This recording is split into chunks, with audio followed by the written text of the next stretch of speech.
Monday Night Raw Hot Takes, where I take your thoughts, your opinions, your hot takes from the previous episode of Raw, SmackDown, and or PLEs. And hey, you know what? We have 800 events this weekend, so we'll be doing 800 hot takes for those. So make sure you have your thinking caps on for Saturday night's main event and Evolution. And if you like AEW, go to WrestleChop Plus, the second channel, and we'll do all-in hot takes as well. All right, so you're going to have to pardon me, going to have to excuse me. I'm a little hoarse today, like a pony, because I'm sick. I woke up last night. I guess I should have known. I kept having to get up to blow my nose during the live stream yesterday. But yeah, I'm feeling a little like not myself. So I apologize in advance. But the grind continues. So if you respect the grind of me trying to get to 20,000 subscribers, well, then please subscribe yourself. And a bonus is that if you subscribe to this channel,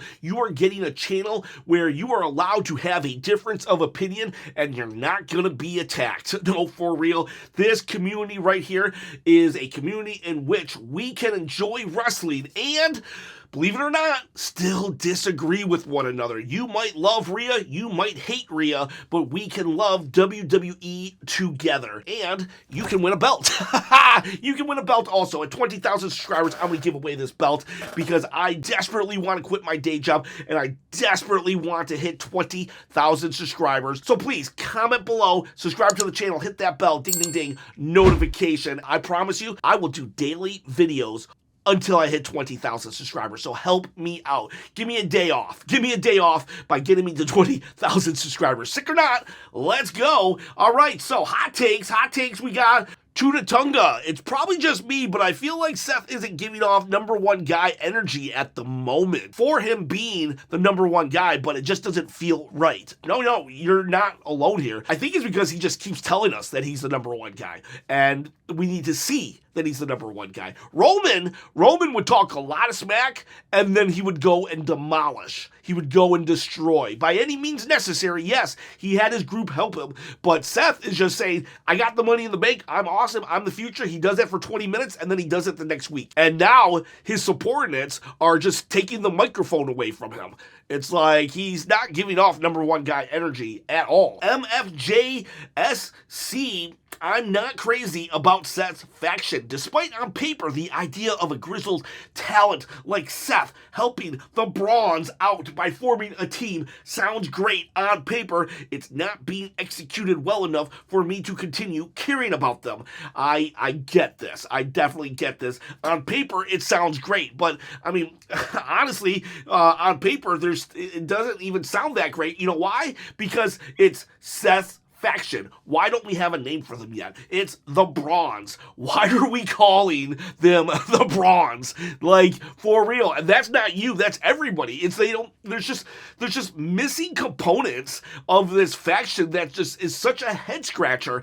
They came out of WrestleMania looking so boss, so dominant. Seth Rollins should be the big bad, and yet I don't understand why they went with the template of Monday Night Messiah, where it's all about Seth Rollins and two goons behind him just quietly waiting for him to say attack, instead of going with the Evolution template, not the PLE, but of the mid-2000s of Triple H, the grizzled veteran, with somebody who has seen even more war, Ric Flair, and then two young and upcomers that the faction was supposed to be about building the future, and that was Batista and Randy Orton. They didn't go that route. It was like so simple, so obvious.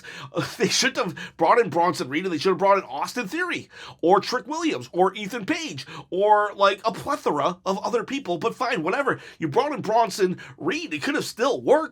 They could have still worked just as easy, but no. Seth Rollins went week after week just talking about himself, how he's a revolutionary, how he's a visionary, how he's this, how he's that, and then slowly but surely the Brawns became his heavy. Just dudes in suits waiting for Seth to say attack. No, it should never have been like that, and that is what has made this faction. I wouldn't say it's ruined, because yesterday it was really quick to fix, and I'm very happy with yesterday. Very, very happy with yesterday.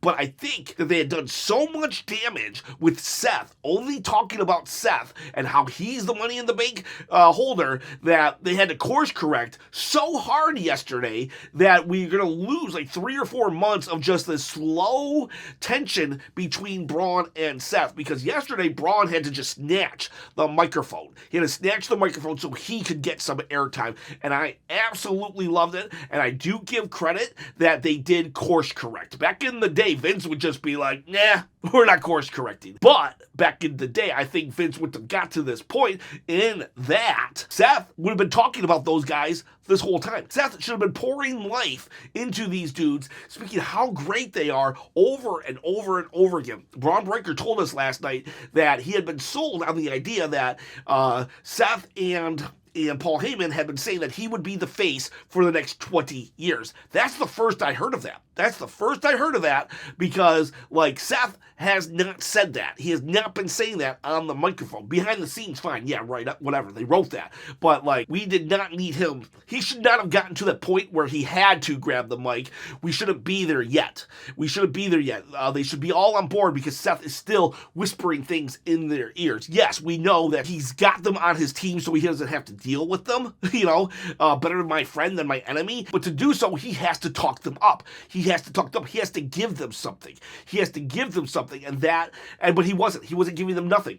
He was just like, stay quiet. Wait for my orders. So I'm very happy that they course corrected, but that's the reason why Seth's faction's not working. Plus his stupid theme song. They're still like cheering him. They're still cheering him. Like, basic 101 of wrestling is not being applied to this faction, which is insane to me. It's just absolutely insane. Name them.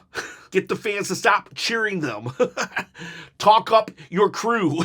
They're the future. Like just insane. But you know what? Course correction yesterday, it has begun. Braun Breakker took that microphone, and boy, was I happy. This was the first time since pretty much their first month of existence that I really thought Seth's faction worked really well. But it has to stop being Seth's faction. We need a name.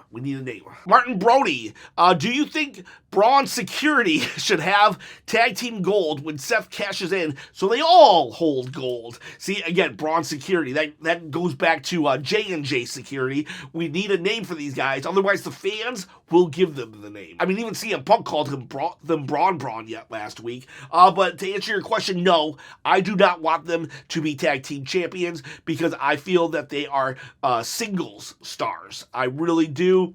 Let the tag team division flourish without the Brauns, because if they get it, then the New Day, their angle is done. The New Day was so entertaining yesterday. Nobody can really, I guess the War Raiders, it could be like a big, beefy man kind of matchup right there. But nah, I'd rather the tag team division flourish without it being locked into a faction. But Chop, the tag team champions are locked into a faction right now with Judgment Day. Well, if you go look at last week's hot takes, I was very much against that as well. I think the New Day should actually still be champions, or we should be building the division. If those tag golds go on to Seth's faction, whatever the name may be, it's locked there. It's locked there and going to be held hostage until maybe WrestleMania. Because we can't let the Brauns lose to the New Day. We can't let the Brauns lose to, such and such. Jimbo Slice, Goldberg isn't retiring. They use the language last match for a reason. He'll have his last match in WWE and retire in AEW. The money is there for 2 retirement matches, and I know Bill's going to take it. Honestly, Bill Goldberg and Tony Khan have talked in the past, and after that conversation, Bill Goldberg started really bad-mouthing AEW. So, I'm not saying that it's impossible, but even Tony Khan has gone on record saying, yeah, we're not as much interested in just any WWE star anymore.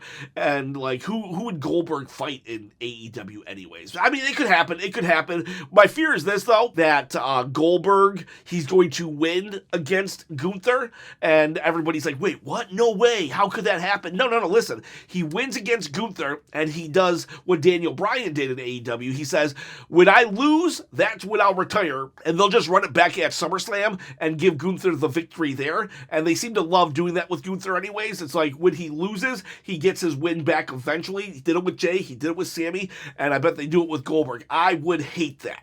I think Goldberg needs to retire right here without the championship. I will also say that I want to give credit where credit is due. I do not like Goldberg. Everything that I've ever said about Goldberg, I stand by. However, his father-in-law did pass away yesterday, and he still did show up to work. And he did still show up to further his angle. I do respect that. I do respect that. So, Goldberg, I will not speak ill of Goldberg on today's video. I will speak ill of Goldberg on Saturday, though. So, like, the temporary truce will be over today.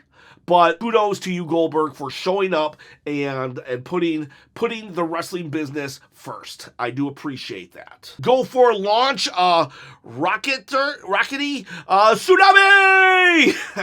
Go for launch. I love you, buddy. I love you. Go for launch always throws in some cash when there's a tsunami or when the unseen 17 shows up. So go for launch. You rock. Goat Buggy. I will not be watching Evolution 2 because of my great reasons, and here's why. It's not because of the women wrestling, it's because I'm not interested in the show, and I think no titles will change hands, and nothing is going to happen that is big enough to care about this show. Heck, at least Saturday's main event has Goldberg. He could probably win the title. Yeah, okay, so Evolution, I think Rhea Ripley's gonna win, to be honest with you, but so he's saying right here, Goat Buggy, literally saying that I'm not watching the Evolution PLE because they've given me no reasons to care, and that is a legitimate statement. I actually put that as my number 5 reason in my WWE is disrespecting the women's division with Evolution 2. Now, I do want to be fair. That this is not an exclusive problem with Evolution 2 in the bad booking and lack of stories. No, if you look at Saturday night's main event, well, that actually only has 3 matches announced for Saturday, meaning they're going to announce 2 more matches on Friday, one night before. So that tells me that Saturday night's main event, that doesn't really have much story either. It really doesn't. And so it's like, this is not an exclusive problem to Evolution, so it's not like, haha, we're gonna not write stories because they're women. Nope, WWE is just failing on all fronts, the men and the women. So, I guess that's better than being sexist, but get your act together, WWE. In all honesty, this problem exists because you're trying to counter-program AEW. AEW has their big WrestleMania event on Saturday, so WWE has tried to just throw as much content on this weekend as possible to draw viewers away. So, like, yeah. If you want to play dirty, Triple H, then you gotta do it well. You can't just be like, oh, we'll just run 2 pay-per-views, PLEs. Okay, but you gotta write the stories, okay? Like, you can't just be like, okay, there you go, now go. 2 matches are still unannounced for Saturday. That's insane. That's insane. And now you got people literally not wanting to watch Evolution because there's no story. The only real story here is the Intercontinental title. Donatello Leonardo, I'm not liking this crybaby act from Lyra. It's not a very likable trait, and I'm honestly rooting for Bayley over her at this point. Yeah, this, well, you didn't call me. You didn't call me. This is the whole reason.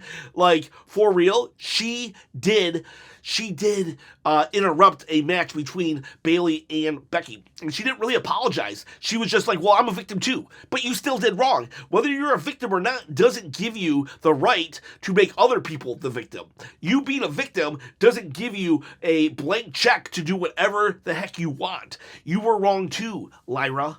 Like, you literally cost her the match. Bayley should have called you, but you can't base everything off of that.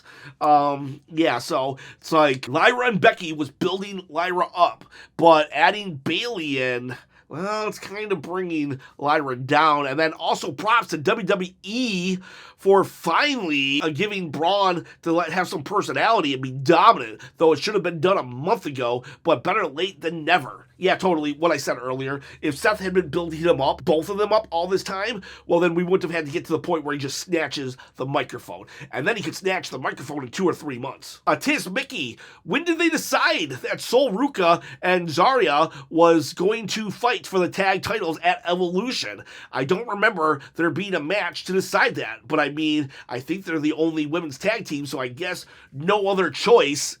Yeah, that's that, like, even the Becky Lyra Bailey match, they just announced it on social media, Twitter. Adam Pearce announced it on Twitter earlier in the day. It's like, come on, can't we, like, they had a segment later on, couldn't we just get it announced then and they could all freak out in the ring? Well, Adam Pearce says we're gonna have a triple threat, but yeah, you know, just more non-storytelling from WWE. We don't have time. We'll just announce it. Lack of planning. Non-Cyclist Pro, 1 more minute of yeet, ... and the Netflix subscription gets canceled, ...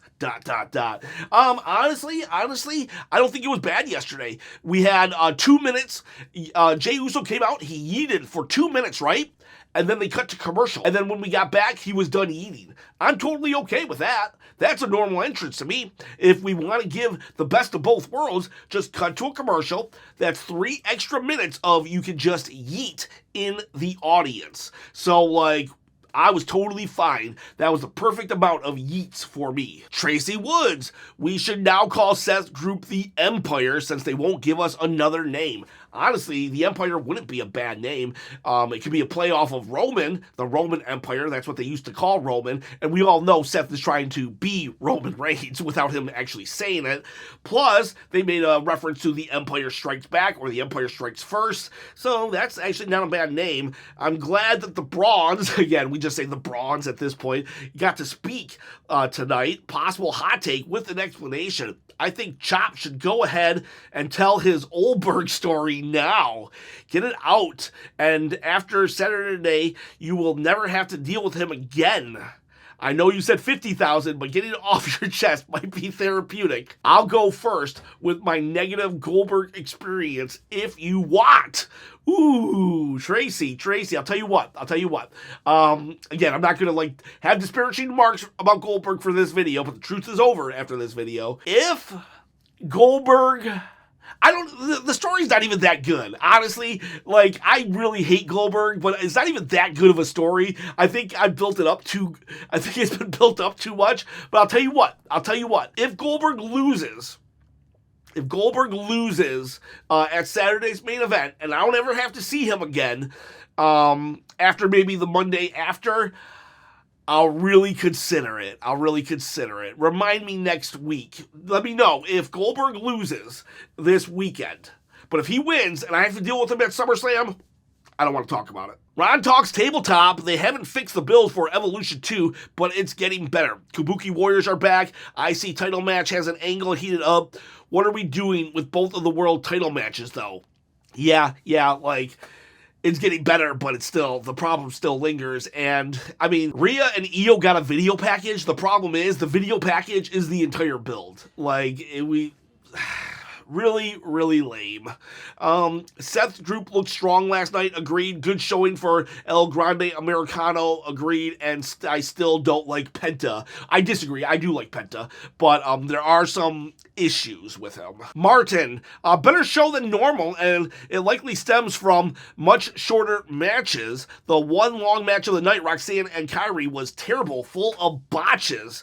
If there's no house shows to practice, there should be more 5 to 10 minute matches on Raw and SmackDown to allow more wrestlers time to wrestle. Keep the 30-minute matches for PLEs. That's an excellent point. Actually, that is a great point that I never thought about. So I do believe that the botches are happening more and more because there are no house shows anymore, because TKO thinks that by taking away the house shows they can save money, but they don't realize that those house shows are really there to, it's basically you make a little bit of money, but you get your wrestlers trained up. It's just a way to train your wrestlers. And they don't realize that. They think it's just about saving money. So now botches are happening more frequently. So you are right. Shorter matches on TV will get get experience for people and that don't get to do house shows anymore. That is a great thought. Nana, AJ Styles backstage thing with Dom was hilarious. I loved it, but I do have mixed emotions. I'm just waiting for AJ to be booked more seriously. I think both AJ and Finn might need to win the Intercontinental Championship again before they see any type of world championships. That's sad. Hey, you know what? I did laugh. I did laugh as well. I'm just happy. I am just happy that AJ Styles is an actual storyline because, like, literally, other than the Cody Rhodes retirement storyline, I can't think of one. I'm not including that Logan Paul feud at WrestleMania. That was an exhibition match. I can't think of one feud, one storyline that AJ has been in like years, other than Cody Rhodes' retirement. So I'm happy that he has something. Aaron West, honestly, I feel like Lyra isn't really hearing out Bayley's side of things and only looking at her own side and kind of being hypocritical, as she herself is also only about the championship right now. Yeah, right? Checks and championships. That's what Booker T says. We're in wrestling for checks and championships. You're not here to make friends. You're here to make money. And, you can have friends on the way, don't get me wrong. But it's like, yeah, Lyra, why is your quest for the Intercontinental Championship more important than Bayley's? Why is Bayley a bad person? Because she wants the same title that you want. Alfonso Passion, hope Io wins at Evolution. It's not okay that they didn't have a feud, let alone matches. Yeah, like, honestly though, I don't think she's gonna win. I don't. I think they give it to Rhea. Sorry, but, we'll see. Jimbo Slice, I'm going to be positive this week. I really enjoyed the presentation of Seth's faction this week. Giving Braun and Braun 2 more of a spotlight to shine felt fresh. Keep a mic in Breakker's hand. The guy's a natural promo. He really is, but he's such a natural promo and he's very different in his presentation. He's so unhinged. He's so, aggressive that he stumbles in a good way. Very much reminiscent of his uncle, Big Papa Pump, holla if you hear me, Scott Steiner. Holy crap, I never thought we'd get another Scott Steiner, but Braun Breakker, he's the second coming. He's the second coming of Scott Steiner, and I'm all for it. Scott Steiner said the craziest things. You had no idea what was about to be said, and it was in such a unique fashion. Like, when Braun was just like, he don't even play sports. Only Braun could make that into such a great insult. Elliot Hunt, love Braun #1 coming out of his shell a bit more. I hope that continues. I also want Cross to keep getting pushed. He's been doing great work. I agree right there. Also, the Women's Intercontinental Championship has more plot than the Women's World Championship, and I'm excited for the first ever triple threat for the IC belt. Overall, I thought it was a good Raw. I agree with everything you just said. We'll talk Cross more at the end. Alfonso Passion, where's Green Shirt Guy? WWE has been so expensive on the prices that not even he can afford to go. Yeah, we'll see. If Green Shirt Guy's not at Saturday night's main event, then we know prices have gotten out of control. Nada, Jay slapped Bronson around the entire match. I thought they could have put on a good match, so I'm sad they didn't have more time. I am really glad they didn't have Bronson get pinned again. Yeah, I'm very happy, and I do love when they throw the chair in someone's face. That office chair spot is so brutal. I know it's probably not as bad as it looks, but it looks, an office chair just getting thrown into you by some 300-pound dude. That has to sting at least. Dez12458, thank you Triple H for letting Braun and Bronson grab a microphone and actually speak. Now they have depth and more character besides but just being the male Secret Hervis. 100%. That's what I've been calling them, Secret Hervis, actually. Then Tiz Mickey, okay, I love Sami, love him, but we have to do something about his character, and I really hope that's what Cross is there for. This man has main evented a Mania and won, and beat Gunther at the next Mania for the IC title. And tonight, he put up a fight, slight fight, against Braun Breakker while hurt. There is no universe where I believe he's an underdog anymore. Yeah, you can say all day long, this dude doesn't look as good as he is, but he's amazing, he's awesome, don't sell him short. They can say that all day long, but you can't, he's no longer an underdog. He straight up can compete on the highest levels. Whether you like it or not, that's the presentation that they have given and chosen to go with, so you gotta go with that presentation. It's OTW. Lyra really violated Becky by raising her arm like that, and her promo beforehand was really great, has potential. And then Braun Breakker sounded like he was Sami's hurt ex in his promo. Still good stuff. Yeah, exactly. Braun Breakker just has a way with it. He's just standing there like this, all broody on the ring robes. I hate him. I hate his beard, I hate him, I hate his music, he doesn't play sports. Loved it. Kenny Omega, LA Knight should challenge for the briefcase in Paris. Seths have enough star power to still be popular without it, and the faction could see their loyalty tested now when their leader takes an L. I wish LA Knight had the briefcase, but why would Seth ever put it up on the line? LA Knight would have to do something very heinous for that to happen. Like, it would be stupid for Seth to put the briefcase on the line. It doesn't feel like their rivalry is that heated yet that would cause him to do it. I mean, like, if there's a legit reason, I'm for it. But as of right now, even if Seth put it on the line and then he won, I would still be like, why would you do that, Seth? It just makes you look like a moron.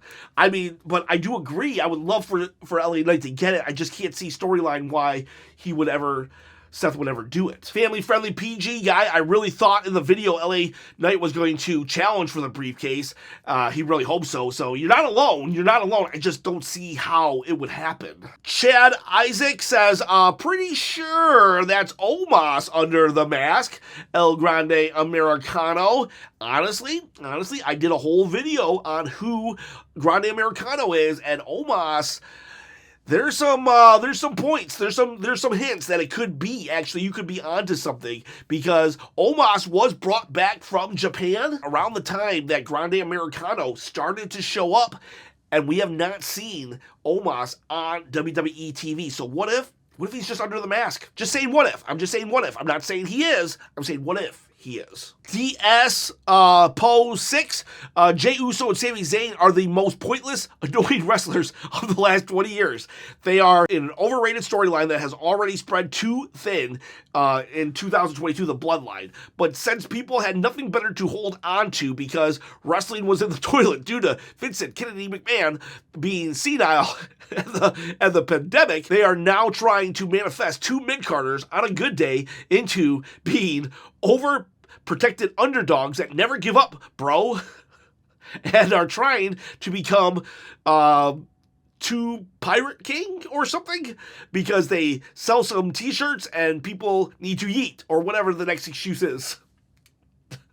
Okay, I'm just going to leave that comment. Like I said, we can agree to disagree on this channel. And so you're heard. And then Anthony Smurthwaite, while I still don't have high hopes until we know he's been re-signed, Karrion Kross, I will admit they're doing more with Kross than I expected. And yeah, Karrion Kross had a great showing last night. Yeah, it was only for a moment where he got to hit Sami a couple times with the pipe, but Scarlett showed up earlier to put intrigue into an interview segment. Then Karrion does that, and then in the foreign markets, not in the United States, Karrion Kross had a promo during a commercial, and there were huge, loud, "We want Kross" chants. Triple H, who has gone on record to say that he only really listens to the people in the audience, well, you could not deny that people were yelling and screaming, "We want Kross." I was all for this. I think this is a great thing.